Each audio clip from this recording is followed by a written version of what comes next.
Welcome back on capital news. चलिए देखते हैं दिल्ली की 25 फटाफट बड़ी खबरें। साथ ही डेली खबरों से अपडेट रहने के लिए चैनल को सब्सक्राइब करने के साथ वीडियो को लाइक करें। सरकारी स्कूलों में 90,000 बच्चों को मिलेगा नाश्ता। नर्सरी से 8वीं तक के छात्रों के लिए सीएम रेखा का ऐलान।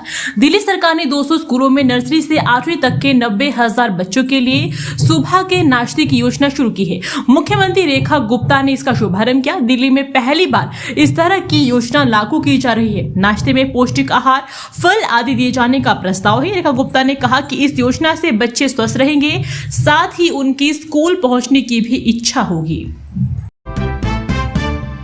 दिल्ली में लखपति बिटिया योजना का आगाज। राष्ट्रपति मुर्मू कल करेंगे शुभारंभ। बेटियों को मिलेगा बड़ा फंड। महिलाओं और बालिकाओं के आर्थिक सशक्तिकरण की दिशा में दिल्ली सरकार की एक महत्वपूर्ण योजना पर आधिकारिक मुहर लगने जा रही है। कल यानी सोमवार को इंदिरा गांधी इंडोर स्टेडियम में एक विशेष और भव्य कार्यक्रम सशक्त नारी समृद्ध दिल्ली आयोजित किया जाएगा। समारोह में राष्ट्रपति द्रौपदी मुर्मू दिल्ली सरकार की महत्वाकांक्षी दिल्ली लखपति बिटिया योजना का औपचारिक शुभारंभ भी करेगी। दिल्ली हाईकोर्ट ने प्राइवेट स्कूलों की फीस पर सुनाया बड़ा फैसला। पढ़े पूरी डिटेल। राजधानी में प्राइवेट स्कूलों की फीस को लेकर दिल्ली हाईकोर्ट ने अहम फैसला सुनाया है। हाईकोर्ट की तरफ से यह साफ तौर पर कहा गया है कि प्राइवेट स्कूलों को फीस तय करने के लिए कमेटी बनाने की जरूरत नहीं होगी। अब इस मामले में कोर्ट 12 मार्च को सुनवाई करेगा। वहीं कोर्ट का फैसला आने तक स्कूल को कमेटी बनाने के लिए मजबूर नहीं किया जाएगा। हाईकोर्ट ने इस फैसले के तहत प्राइवेट स्कूलों को SLFRC गठित करने के दिल्ली सरकार के अध्यादेश पर रोक लगाई है। मिडिल ईस्ट में तनाव के बीच दिल्ली एयरपोर्ट ने जारी की एडवाइजरी। यात्रियों को दी सलाह। मिडिल ईस्ट में युद्ध के चलते हालात इन दिनों तनावपूर्ण बने हुए हैं। इजराइल, अमेरिका और ईरान के बीच चल रहे युद्ध ने वेस्ट एशिया में रहने वाले भारतीयों की चिंता और भी ज्यादा बढ़ा दिया है। इन हालातों को ध्यान में रखते हुए भारत सरकार के नागरिक उड्डयन मंत्रालय द्वारा यात्रियों के लिए एडवाइजरी जारी कर दी गई है। इंदिरा गांधी अंतर्राष्ट्रीय हवाई अड्डा ने यात्रियों के लिए एडवाइस जारी करते हुए सतर्क रहने की सलाह भी दी है। दिल्ली के जामिया नगर में खामेनेई की मौत पर प्रदर्शन। इजराइल, अमेरिका के खिलाफ जमकर नारेबाजी।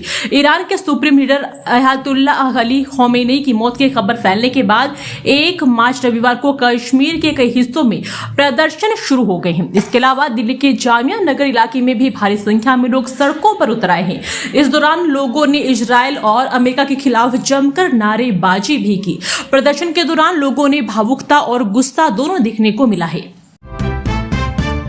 आज से बीजेपी की उल्टी गिनती शुरू। जंतर मंतर से केजरीवाल की पीएम मोदी को खुली चुनौती। दिल्ली के पूर्व मुख्यमंत्री और आम आदमी पार्टी के संयोजक अरविंद केजरीवाल ने रविवार को दिल्ली के जंतर मंतर पर मोदी सरकार के खिलाफ एक बड़ी रैली की। बता दें कि शराब घोटाला केस में केजरीवाल और मनीष सिसोदिया समेत सभी 23 लोगों को निचली अदालत ने बरी कर दिया है। शराब घोटाले से क्लीन चिट मिलने के बाद केजरीवाल का जोश हाई है और वे लगातार पीएम मोदी और बीजेपी पर तीखे हमले कर रहे हैं। दिल्ली में मानसून से पहले जल भराव को लेकर तैयारी तेज। एमसीडी ने नालों की सफाई करवाई शुरू। राजधानी में मानसून से पहले संभावित जल भराव की आशंका को देखते हुए दिल्ली नगर निगम ने नालों की व्यापक सफाई अभियान शुरू कर दिया है। दिल्ली के महापौर सरदार राजा इकबाल सिंह ने बताया है कि सभी नालों की सफाई निर्धारित समय सीमा से पहले पूरी करने का लक्ष्य रखा गया है, ताकि बारिश के दौरान नागरिकों को किसी भी प्रकार की असुविधा का सामना न करना पड़े। निगम प्रशासन इसे प्राथमिकता वाले कार्यों में शामिल किया है और तैयारियों को नियमित निगरानी की जा रही है। दिल्ली में मुफ्त अभियान शुरू। सीएम रेखा ने कहा, बेटियों के सुरक्षित भविष्य का संकल्प है टीका। देश भर से दिल्ली में शनिवार से HPV टीकाकरण अभियान की शुरुआत हुई है। मुख्यमंत्री रेखा गुप्ता ने GTB अस्पताल से अभियान का शुभारंभ किया। दिल्ली में अगले 3 महीनों में 14 वर्ष की लगभग 1.6 लाख किशोरों के टीकाकरण का लक्ष्य रखा गया है। दिल्ली आबकारी नीति केस। केजरीवाल सिसोदिया की रिहाई के खिलाफ सीबीआई ने दायर की 974 पन्नों की अपील। सीबीआई ने आबकारी नीति घोटाले में पूर्व मुख्यमंत्री अरविंद केजरीवाल और मनीष सिसोदिया सहित 23 आरोपियों को आरोप मुक्त करने के ट्रायल कोर्ट के फैसले को चुनौती दी है।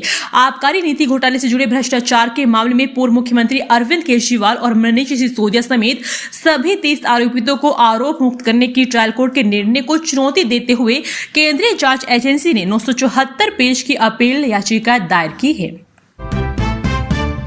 नए मास्टर प्लान पर काम कर रही है दिल्ली सरकार। राजधानी में डेवलपमेंट को लेकर सीएम रेखा गुप्ता का बड़ा ऐलान। मुख्यमंत्री रेखा गुप्ता ने दक्षिणी दिल्ली में घोषणा की है कि दिल्ली का नया मास्टर प्लान जल्द ही मंजूर होगा, जिससे नियोजित विकास का इंतजार खत्म होगा।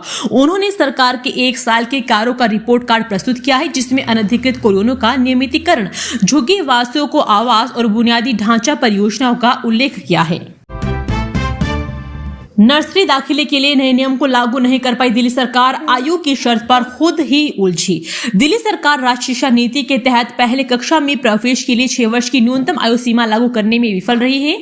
शिक्षा निदेशालय ने बीते वर्ष सत्र 2026-27 से यह नियम लागू करने की घोषणा की थी, लेकिन जमीनी स्तर पर इसे पूरी तरह लागू नहीं किया जा रहा है। शिक्षकों का कहना है कि सरकार ने प्रवेश का आयु का नियम तो घोषित कर दिया है, पर उस पर उम्र तक के बच्चों को तैयार करने वाली कक्षाएं अभी उपलब्ध नहीं है।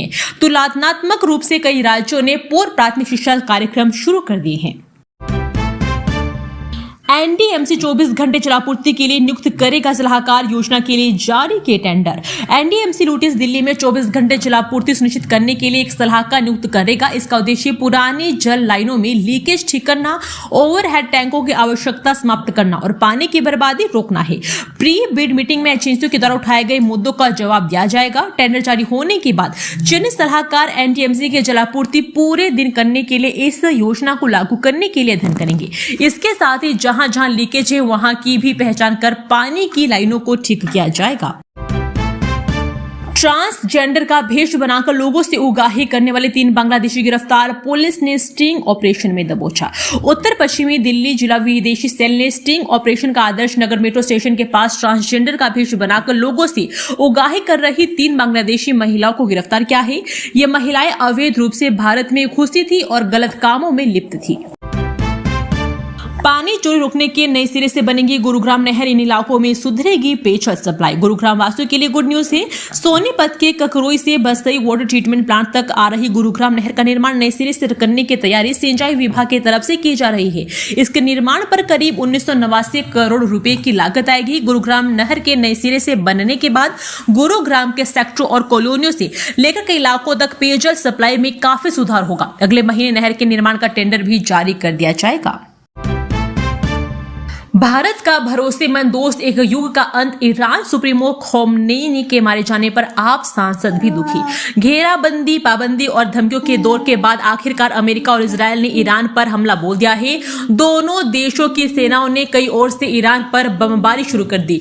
ईरान ने भी पलटवार किया और इजरायल सहित अमेरिका के कई सैन्य ठिकानों पर मिसाइलों की बौछार कर दी। इससे मध्य पूर्व एशिया दहल गया।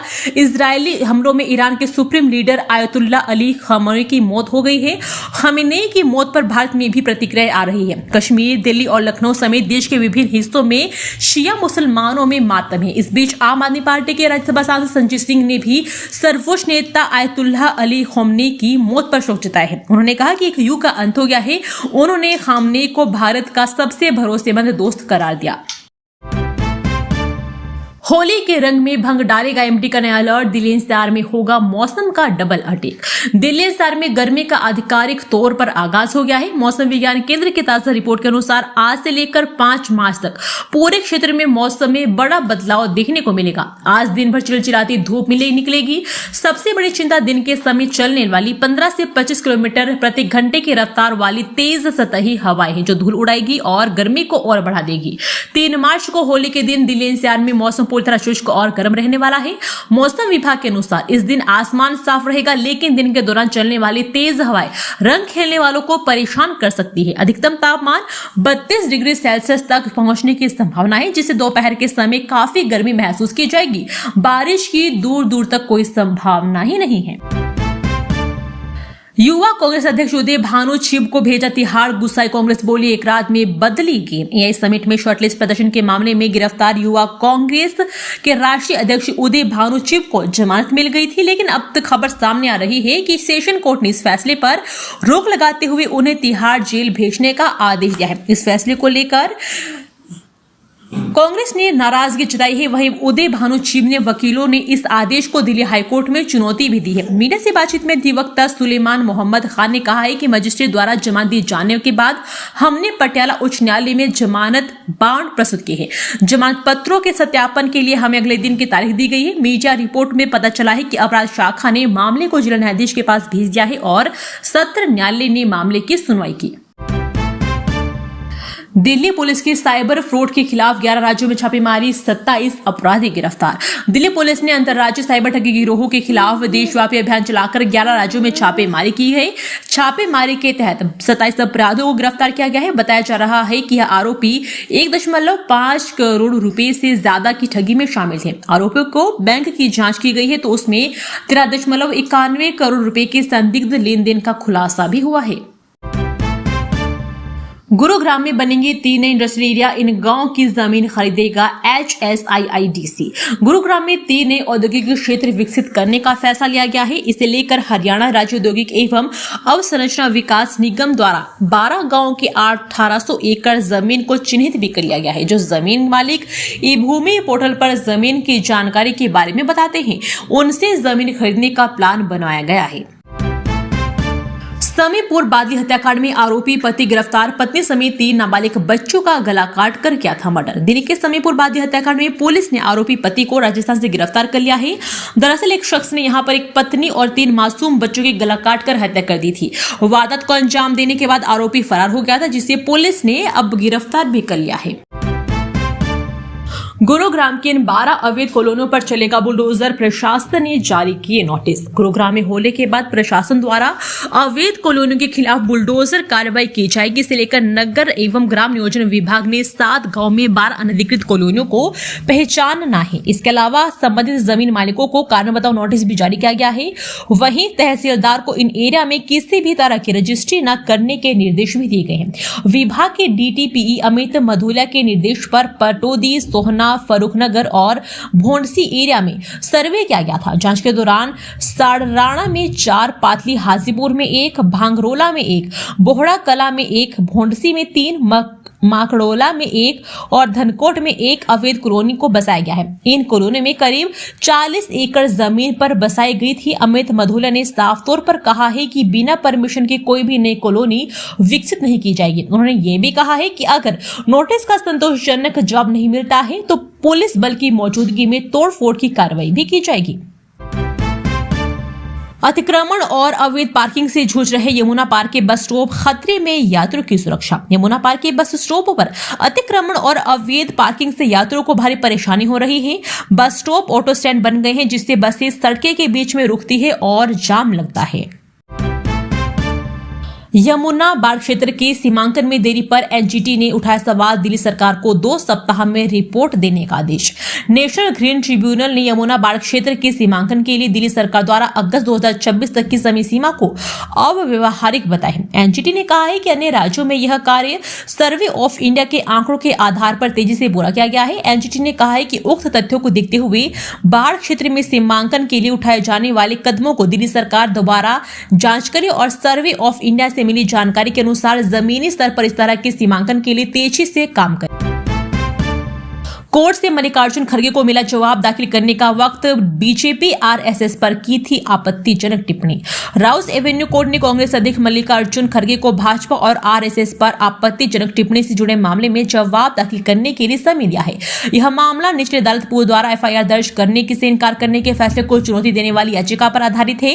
विशेष न्यायाधीश की अदालत ने सुनवाई के दौरान यह मामला उक्त याचिका पर चल रहा था, जिसमें ट्रायल कोर्ट द्वारा एफआईआर दर्ज करने से इनकार किए जाने के फैसले को चुनौती दी गई है। सुनवाई के दौरान खड़गे की ओर से वकील उमर होडा ने अदालत को बताया कि उन्हें याचिका की प्रति मिल गई है और जवाब दाखिल करने के लिए भी समय चाहिए।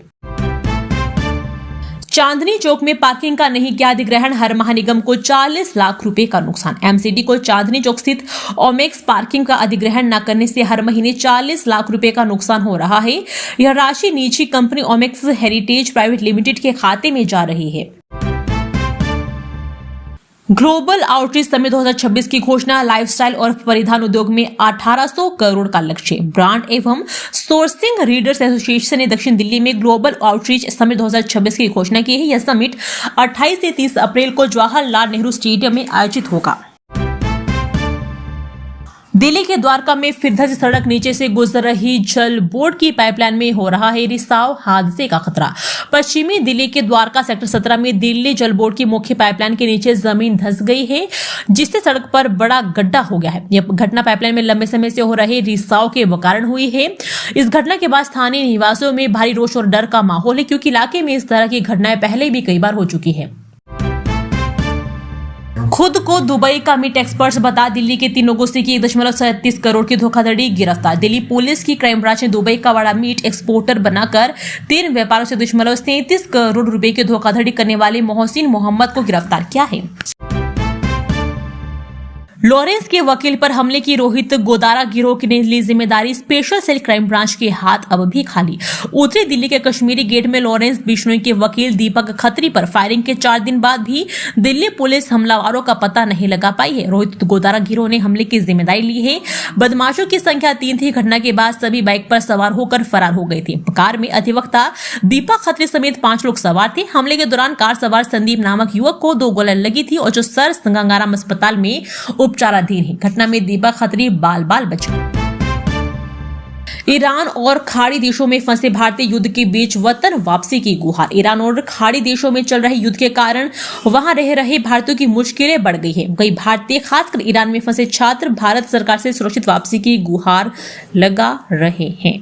दोस्तों, वीडियो पसंद आया तो वीडियो को लाइक एवं चैनल को सब्सक्राइब कीजिए और कमेंट करके बताइए कि आप दिल्ली के किस जगह से इस वीडियो को देख रहे हैं। जय हिंद, वंदे मातरम।